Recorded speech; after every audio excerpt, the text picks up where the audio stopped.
Hello, Riggs here. It's April 13th, 2014, with the second variant of my indoor garden.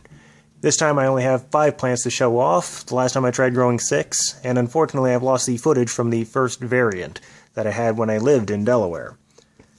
The one in Delaware was all artificial lighting. It didn't have any natural light because I didn't have a window that would face towards where the sun would shine. Here in San Francisco, though, I have a big window facing towards the west, so I get a lot of afternoon sunshine, which is quite nice.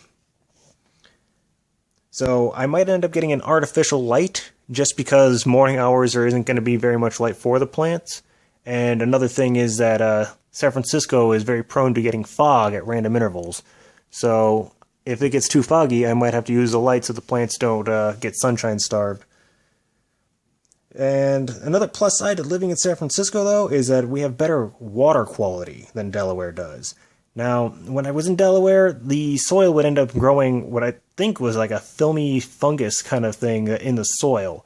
I don't know if that could be attained to the water quality or if that can be something you can blame just on the soil, but I'm using the same kind of soil. This is the Miracle Grow moisture control soil that I'm using for these plants here. We will keep track of that and see if that actually makes a difference. So for the variety of plants that I have this time around, we'll start off with the cilantro. Now the cilantro is quite small at the moment, but even in Delaware with the poor water quality and using artificial lighting, it actually grew quite well. So I'm looking forward to that one growing up. Next one is the Italian oregano. Now this one's a personal favorite spice of mine. It's great for cooking, and it just smells great, especially when you take a clipping off and dry it. It just smells absolutely delicious. Next one here is the tomato. Now this one here is different than what I'm used to.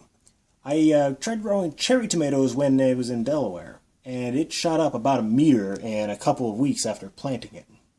So we will see what I have to do with this one, because it obviously doesn't have 1 meter to grow in this spot here. I'm going to be keeping a close eye on it and maybe have to move it elsewhere.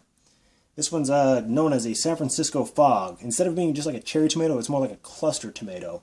So I'm probably going to have to get support beams for it and whatnot. We'll see what happens with it. Next one is jalapeños. Now, I tried growing the green bell peppers in Delaware.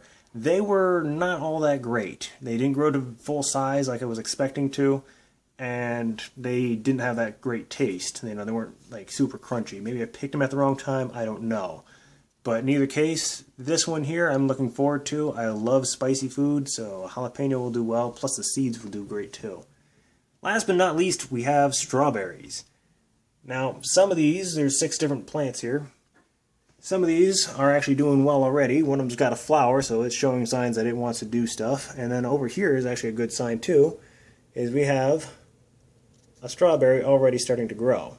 Actually, we have a few strawberries just in the variety of the different plants.